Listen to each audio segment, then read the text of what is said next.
अस्सलाम वालेकुम गाइस, कैसे हैं आप? उम्मीद करते हैं आप सब खैरियत से होंगे, खुश होंगे और हमारी दुआ है कि हमेशा खुश रहें, हंसते और मुस्कुराते रहें। मेरा नाम है रहमान अनवर और मैं हूं मोहम्मद और मैं हूं ज़फर इकबाल। और आज हम जिस वीडियो पे रिएक्ट करने जा रहे हैं, इस वीडियो का टाइटल है अयोध्या राम मंदिर हिस्ट्री।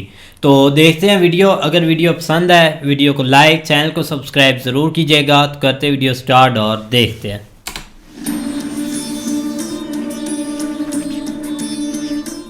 जय श्री राम दोस्तों, बस कुछ ही दिन में अयोध्या में प्रभु श्री राम के मंदिर की प्राण प्रतिष्ठा हो जाएगी। एक ऐसा दिन जिसका इंतजार 500 सालों से किया जाता है। एक ऐसा दिन जिसके इंतजार में न जाने कितनी पीढ़ियां खत्म हो गई। एक ऐसा दिन जिसकी लड़ाई में न जाने कितने लोगों ने अपनी जान गंवाई। एक पल के लिए, बस एक पल के लिए जरा सोच कर देखिए, 16वीं शताब्दी में भी ऐसे लोग थे जिनका सपना था कि वो अयोध्या में राम मंदिर देखे। 18वीं शताब्दी में भी ऐसे लोग थे जो पहली बार राम मंदिर का हक पाने के लिए अदालत गए। आज से 150 साल पहले अयोध्या में लोगों ने राम मंदिर की लड़ाई में अपनी जान गंवाई। ऐसे भी लोग थे जिन्होंने अपनी लाइफ के 50 साल राम मंदिर के लिए कोर्ट की लड़ाई में बिता दिए। आज वो हमारे बीच नहीं है और वो ये दिन देख भी नहीं पाए। और एक आप और हम हैं जो अपने जीते जी इसी जीवन काल में अयोध्या में भगवान श्री राम का मंदिर देखने जा रहे हैं। उन प्रभु श्री राम का मंदिर जिसे आज से 492 साल पहले 1528 में वहशी बाबर ने गिरवा दिया। तो आज के इस प्रोग्राम में, आज के इस वीडियो में हम राम मंदिर के पूरे 500 साल के संघर्ष की कहानी आपको सुनाएंगे, ताकि आप ये जान सकें कि ये लड़ाई कितनी पुरानी है, इस संघर्ष के क्या मायने हैं। हम ये सब बताएंगे ताकि आप ये जान सकें कि सच्चाई की लड़ाई कोई रातों रात नहीं जीती जाती। इसके संघर्ष 2-4 साल तक नहीं चलते, बल्कि इसके लिए आपको सैकड़ों साल भी लड़ना पड़ सकता है। तो मेरी आप सबसे यही रिक्वेस्ट है, विनती है कि इस वीडियो को पूरा देखिए और अपने सर्कल में हर जानने वाले इंसान से इस वीडियो को शेयर करिए, ताकि वो ये जान पाए कि अयोध्या में भगवान श्री राम का मंदिर बनने के मायने क्या है। शुरू करते हैं दोस्तों। जय श्री राम। तो दोस्तों, ये हम सब जानते हैं कि बाबर ने साल 1528 में अयोध्या में भगवान श्री राम का मंदिर गिरवाकर वहां मस्जिद का निर्माण करवाया। लेकिन इसके पहले की बात कम लोग करते हैं, और वो बात यह है कि भगवान श्री राम के पुत्र कुश ने अयोध्या में श्री राम जी का मंदिर बनवाया। अकेले अयोध्या में सीताराम के 3000 मंदिर थे। कहा जाता है कि 5वीं शताब्दी ईसा पूर्व इनमें से कई मंदिरों की हालत खराब होने लगी। उसी दौरान उज्जैन के राजा विक्रमादित्य अयोध्या आए और उन्होंने यहाँ के कई मंदिरों को फिर से ठीक करवाया। आने वाले कई सालों तक ये मंदिर यूं ही वहां बने रहे। फिर 21 अप्रैल 1526 को बाबर और इब्राहिम लोदी के बीच युद्ध होता है। 1528 तक बाबर की सेना अयोध्या पहुंच जाती है। कहा जाता है कि तभी बाबर के कहने पर उनके सेनापति मीर बाकी ने उस मंदिर को तोड़वाकर उसकी जगह पर मस्जिद बनवाई, जिसे बाद में बाबरी मस्जिद के नाम से जाना गया। इसके बाद 150 साल बीत जाते हैं, कोई हलचल नहीं होती। ये वो दौर था जब भारत में मुगल शासन की जड़ें काफी गहरी थी। फिर साल 1717 यानी बाबरी मस्जिद बनने के तकरीबन 190 सालों बाद जयपुर के राजा जयसिंह द्वितीय कोशिश करते हैं कि मस्जिद और उसके आसपास वाली जगह उनको मिल जाए। वो जानते थे कि हिंदुओं के लिए उस जगह के क्या मायने हैं, क्या आस्था है। जयसिंह के उस वक्त के मुगल शासकों से संबंध भी ठीक, मगर वो ऐसा नहीं कर पाते। लेकिन वो मस्जिद के पास ही एक राम चबूतरा बनवा देते हैं ताकि हिंदू वहां पर पूजा कर पाए। यूरोपियन जियोग्राफर जोसेफ टेफेनहेलर, जो खुद 1766 से 1771 के बीच इसी जगह पर थे, उन्होंने भी अपनी रिपोर्ट में राम चबूतरा होने की बात की तस्दीक की थी। ये वो वक्त था जब मुसलमान मस्जिद के अंदर नमाज पढ़ते थे और हिंदू बाहर राम चबूतरे पर पूजा किया करते। मगर मंदिर गिराए जाने के 250 सालों बाद भी हिंदू इसको भूले नहीं थे। यूं तो अयोध्या में भगवान श्री राम के हजारों मंदिर थे, मगर वो ये बात नहीं भुला पा रहे थे कि भगवान श्री राम के जन्म स्थान की जगह मंदिर तोड़कर मस्जिद कैसे बना दी। 1813 में पहली बार हिंदू संगठनों ने दावा किया कि बाबर ने 1528 में राम मंदिर तोड़कर मस्जिद बनाई थी। माना जाता है कि फैजाबाद के अंग्रेज अधिकारियों ने भी मस्जिद में हिंदू मंदिर जैसी कलाकृतियों के मिलने का जिक्र अपनी रिपोर्ट में किया था। पूर्व आईपीएस अधिकारी किशोर कुणाल ने अपनी किताब अयोध्या रिविजिटेड में इस वाकये का जिक्र भी किया। इसके बाद 1838 में British surveyor Montgomery Martin ने एक रिपोर्ट दी कि मस्जिद में जो पिलर्स हैं वो मंदिर से ही लिए गए। रिपोर्ट सामने आने के बाद काफी हंगामा हुआ। हिंदुओं के दावे के बाद से विवादित जमीन पर नमाज के साथ साथ पूजा भी होने लगी। 1853 में अवध के नवाब वाजिद अली शाह के समय पहली बार अयोध्या में सांप्रदायिक हिंसा हुई। इसके बाद भी 1855 तक हिंदू और मुसलमान एक ही जगह पूजा और नमाज अदा करते रहे। 1855 के बाद मुस्लिमों को मस्जिद में प्रवेश की इजाजत मिली, लेकिन हिंदू अंदर नहीं जा सकते थे। ऐसे में हिंदुओं ने मस्जिद के मुख्य गुंबद से 150 फीट दूर बनाए राम चबूतरे पर पूजा करनी शुरू कर दी। इसके बाद 1885 में, यानी आज से तकरीबन 138 साल पहले, यह मामला अदालत पहुंचा। उस वक्त निर्मोही अखाड़े के महंत रघुबर दास ने राम चबूतरे पर छतरी लगाने की अर्जी दी, जिसे अदालत ने ठुकरा दिया। मगर इस एक घटना से हमें यह पता चलता है कि निर्मोही अखाड़ा कब से राम मंदिर की लड़ाई लड़ रहा है। इसके बाद 1934 में अयोध्या में फिर दंगे होते हैं और इस दौरान बाबरी मस्जिद की एक दीवार टूट जाती है, जिसे बाद में फिर बनवा दिया जाता है, मगर वहां नमाज बंद हो जाती है। आप देख रहे हैं कि ये वो दौर था जब देश पर अंग्रेजों की हुकूमत थी। उस वक्त की कांग्रेस के एजेंडे में भी कहीं राम मंदिर नहीं था, न उस वक्त का संघ इतना मजबूत था, मगर देश की जनता, प्रभु राम के भक्त बाबर के मस्जिद बनवाने के 400 साल बाद भी अपने हक की लड़ाई लड़ रहे थे उस टाइम। वो भी तब जब न देश में अपनी सरकार थी, न मीडिया आजाद था, न धार्मिक संगठनों की कोई लामबंदी थी। सिर्फ और सिर्फ आम राम भक्तों का वो जुनून था, वो भक्ति थी, जो अपनी जान की बाजी लगाकर भी हर दिन श्री राम जी के मंदिर के लिए लड़ाई लड़ रहे थे। इस बीच आता है साल 1947, देश आजाद हो जाता है। उस वक्त तक मस्जिद सिर्फ शुक्रवार को ही खुलती थी और राम चबूतरे पर भगवान राम की मूर्ति थी, जहां लोग पूजा करते थे। देश आजाद होते ही लोग ये मानने लगे थे कि हमें आजादी मिल गई है तो अब राम मंदिर बन ही जाएगा, मगर उस वक्त के किसी बड़े कांग्रेसी नेता की बातों से ऐसा नहीं लगता कि वो राम मंदिर बनाने या उसकी लड़ाई को लेकर गंभीर थे। उल्टे 1949 में कुछ ऐसा हुआ जिसने बहुत सारे लोगों को हैरान कर दिया। 23 दिसंबर 1949 की सुबह विवादित ढांचे के अंदर से घंटियों की आवाज आने लगती है। पता लगता है कि वहां श्री राम जी की पूजा हो रही है। हिंदू पक्ष दावा करता है कि बीते रात अचानक मंदिर में प्रभु राम की मूर्ति प्रकट हो गई। मुस्लिम पक्ष कहता है कि मूर्ति को रात के अंधेरे में जबरन रखा। घटना की जानकारी मिलने के बाद दोनों पक्ष के लोग भारी तादाद में वहां जुटने लगते हैं। मामला इतना बढ़ जाता है कि बात उस वक्त के प्रधानमंत्री जवाहरलाल नेहरू के पास चली जाती है। वो डिस्ट्रिक्ट मजिस्ट्रेट के नायर को आदेश देते हैं कि मूर्ति को वहां से हटाकर पहले जैसी स्थिति बहाल की जाए, जिस पर के नायर हाथ खड़े कर देते हैं। उनका कहना था कि यहाँ इतनी भीड़ है कि अगर मूर्ति हटाई गई तो स्थिति बेकाबू हो जाएगी। वैसे भी एक बार वहां मूर्ति रख दी गई है तो कोई पुजारी मूर्ति को हटाने के लिए तैयार नहीं है। कहते हैं उसके बाद 27 दिसंबर को के नायर के पास दूसरी चिट्ठी आती है और उनसे फिर से वैसा ही करने के लिए कहा जाता है, जिसके जवाब में के नायर इस्तीफा दे देते हैं। मगर अपने इस्तीफे के साथ ही वो सरकार को ये सलाह देते हैं कि मूर्ति को हटाने के बजाय वहां जालीनुमा गेट लगा दिया जाए। कहते हैं नेहरू जी को ये बात पसंद आती है और वो ऐसा करने के लिए उन लोगों से कहते हैं और के नायर का इस्तीफा मंजूर नहीं करते। इसके बाद 1950 में हिंदू महासभा के वकील गोपाल विशारद ने फैजाबाद जिला अदालत में अर्जी दाखिल कर रामलला की मूर्ति की पूजा का अधिकार देने की मांग की। इसके बाद अगले 35 सालों तक हिंदू पक्ष और सुन्नी वक्फ बोर्ड अपने अपने तरीके से उस जगह को अपने हवाले करने का दावा अदालत में करते हैं, मगर कुछ होता नहीं। फिर 1980 में बीजेपी के सामने आने के बाद राम मंदिर आंदोलन को लेकर चीजें बदलने लगती है। ये वो वक्त था जब संघ, विश्व हिंदू परिषद और बीजेपी सभी अपने अपने तरीके से राम मंदिर आंदोलन को तेज करने में लग जाते हैं। 1984 में दिल्ली के विज्ञान भवन में एक कार्यक्रम करके ये लोग राम मंदिर के लिए सीतामढ़ी से अयोध्या तक रथ यात्रा निकालने का भी कार्यक्रम बनाते हैं, मगर 1984 में इंदिरा गांधी जी की हत्या के बाद ये कार्यक्रम टाल देते हैं। फिर आता है साल 1986, तब कुछ ऐसा होता है जिसके बाद राम मंदिर आंदोलन की पूरी दिशा ही बदल जाती है। आपको याद होगा शाहबानो केस में जब सुप्रीम कोर्ट शाहबानो के पति को उसे गुजारा भत्ता देने के लिए कहती है तो बहुत सारे मुस्लिम भड़क जाते हैं और उसे अपने मजहब के खिलाफ इस फैसले को मानते हैं। उस वक्त के प्रधानमंत्री राजीव गांधी मुसलमानों को खुश करने के लिए संसद में कानून लाकर सुप्रीम कोर्ट के उस फैसले को पलट देते हैं। राजीव गांधी जी के इस कदम से फिर हिंदू नाराज हो जाता है, वो इसे मुस्लिम तुष्टीकरण मानते हैं। इसके बाद राजीव गांधी जी हिंदुओं को खुश करने के लिए बाबरी मस्जिद का ताला खुलवाकर वहां पूजा अर्चना शुरू करवाते। अब राजीव सरकार के इस फैसले से मुस्लिम नाराज हो जाते हैं और 6 फरवरी 1986 को मुस्लिम लीडर्स मिलते हैं और बाबरी मस्जिद एक्शन कमेटी बना देते हैं। फिर इसके बाद के सालों की डिटेल में मैं ज्यादा नहीं जाऊंगा, मगर जो दर्शक हमारे नहीं जानते उन्हें मैं बता दूं कि इसके बाद के सालों में लाल कृष्ण आडवाणी जी सोमनाथ से अयोध्या के लिए 10,000 किलोमीटर की रथ यात्रा निकालते। रथ यात्रा के दौरान बिहार के समस्तीपुर में आडवाणी जी को गिरफ्तार कर लिया जाता है। फिर जिस दिन अयोध्या में रथ यात्रा का समापन होना था उस दिन बहुत बड़ी संख्या में कार सेवक अयोध्या पहुंचकर विवादित ढांचे पर झंडा फहरा देते हैं। भीड़ को काबू करने की कोशिश में उस वक्त की मुलायम सरकार कार सेवकों पर गोलियां चलवा देती है, जिसमें कई कार सेवक शहीद हो जाते हैं। इसके बाद आता है वो दिन जिसे बहुत सारे लोग शौर्य दिवस और बहुत से लोग काला दिवस के तौर पर मनाते हैं। तारीख थी 6 दिसंबर 1992। 2 लाख कार सेवक अयोध्या पहुंच जाते हैं। उस वक्त कल्याण सिंह यूपी के मुख्यमंत्री थे और पीवी नरसिम्हा राव देश के प्रधानमंत्री।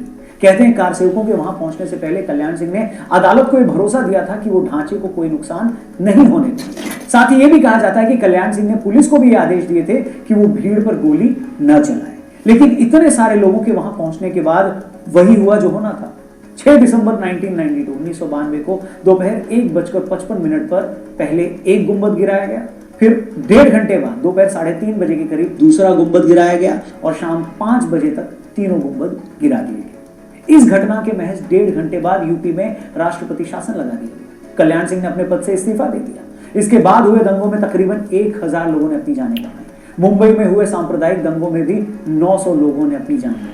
इसके 7 साल बाद तक अदालत में इस मामले को लेकर शांति छाई रही, मगर 90 के दशक में बीजेपी के दोबारा केंद्र में आने के बाद तमाम हिंदू संगठन राम मंदिर आंदोलन को लेकर फिर से अति सक्रिय हो गए। पहले देश भर में चल रहे मामलों को एक जगह लाया गया। बाद के सालों में एएसआई को, आर्कियोलॉजिकल सर्वे ऑफ इंडिया को, इस मामले की जांच करने को कहा गया ताकि पता लगाया जा सके कि वहां पहले क्या था। एएसआई ने अपनी रिपोर्ट में यह साफ कह दिया कि जिस जगह विवादित ढांचा था उसके नीचे मिले अवशेषों से यह साबित होता है कि वहां पहले हिंदू मंदिर थे। एएसआई की ये रिपोर्ट ऐसा पहला साइंटिफिक फैक्ट था जिसके बाद यह सच में साबित हो रहा था कि वहां हिंदू मंदिर ही था। एएसआई की इसी रिपोर्ट को बेस बनाते हुए अदालत ने विवादित जमीन को राम जन्मभूमि ट्रस्ट, निर्मोही अखाड़ा और सुन्नी वक्फ बोर्ड में बराबर बांट दिया, मगर तीनों ही पक्ष अदालत के इस फैसले से सहमत नहीं होते, जिसके बाद 2011 में यह मामला सुप्रीम कोर्ट पहुंचता है, मगर वहां भी 7 सालों तक इसमें कोई सुनवाई नहीं। एक मीडिएशन पैनल बनाकर आपसी रजामंदी से मामले का हल निकालने की कोशिश होती है, और जब उससे भी कोई फैसला नहीं होता तो सुप्रीम कोर्ट मामले से जुड़े सारे दस्तावेजों का अंग्रेजी में ट्रांसलेशन करने को कहता है। फिर अगस्त 2019 में मामले से जुड़े सभी पक्षों की सुनवाई पूरी हो जाती है और उसी साल 9 नवंबर 2019 में सुप्रीम कोर्ट ये फैसला सुनाती है कि विवादित जमीन राम जन्मभूमि ट्रस्ट को दे दी जाए। फिर उसके बाद 5 फरवरी 2020 ट्रस्ट का गठन होता है और मंदिर निर्माण शुरू होता है। दोस्तों, 1528 में राम मंदिर गिराने के 492 सालों बाद उसी अयोध्या में प्रभु श्री राम की जन्मभूमि पर फिर से उनके मंदिर का निर्माण होने वाला है। मैं जानता हूं ये सारी कहानी बहुत से लोगों के लिए लंबी हो गई होगी, हो सकता है बीच में बहुतों को लगा होगा कि वीडियो बंद कर दें, लेकिन यकीन मानिए दोस्तों, इस वीडियो को बनाने का सिर्फ और सिर्फ एक मकसद था कि हम सभी लोग राम मंदिर के इस संघर्ष की पूरी कहानी जान पाएं। हम ये जान पाएं कि सच्चाई की लड़ाई में संघर्ष सिर्फ साल 2 साल नहीं या एक आधी पीढ़ी का ही नहीं बल्कि सैकड़ों सालों का होता है।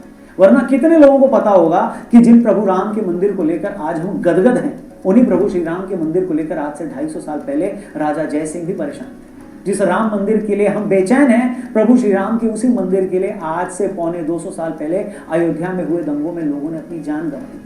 जिस राम मंदिर के लिए हम इतने उत्सुक हैं, जिसकी कानूनी लड़ाई जीतकर हम इतने गदगद हैं, उसी राम मंदिर के लिए आज से 150 साल पहले 1885 में महंत रघुबर दास ने अदालत में पहली अर्जी लगाई थी। और आज जब प्रभु श्री राम का ये भव्य मंदिर बनकर तैयार है, तो हम ईश्वर से यही प्रार्थना करते हैं कि महंत रघुबर दास से लेकर अयोध्या के उन दंगों में मारे गए लोगों तक, गोधरा की ट्रेन में जिंदा जलाए गए संतों से लेकर भागलपुर, मुंबई और देश के किसी भी कोने में इस लड़ाई के लिए शहीद हुए तमाम भक्तों तक भी इस विजय का संदेश जरूर पहुंचाया जाए, ताकि वो भी ये जान सकें कि उनका बलिदान व्यर्थ नहीं गया, उनकी तपस्या जाया नहीं गई। और आपसे भी मेरा ये रिक्वेस्ट है कि 22 जनवरी को जब आप अपने घर में भगवान श्री राम के नाम का एक दिया जलाएं, तो उन तमाम भक्तों को भी जरूर याद करें जिन्होंने इस सपने को सच करने में अपने जीवन की आहुति दी। बाकी अभी के लिए इतना ही। उम्मीद करते हैं राम मंदिर के संघर्ष की पूरी कहानी आप तक पहुंची होगी, और मैं चाहता हूं कि आप इस कहानी को और भी लोगों तक पहुंचाएं। ये वीडियो अगर आपको सही लगी हो तो प्लीज़ इसे और भी लोगों तक जरूर शेयर करें। हमारे चैनल को भी सब्सक्राइब जरूर करिएगा, फेसबुक पे देख रहे हैं तो जरूर। हाँ जी गाइस, वीडियो भाई काफ़ी इंटरेस्टिंग थी, और ऊपर एक भाई हिस्ट्री बहुत पुरानी है, यकीन करें। आज एक पहले हम मतलब कि यही हम चीज़ समझ रहे थे कि एक पहले भाई एक राम मंदिर था, फिर एक मस्जिद बनी, और उसके बाद ये विरोध स्टार्ट हो गया अभी के सिनेरियो में।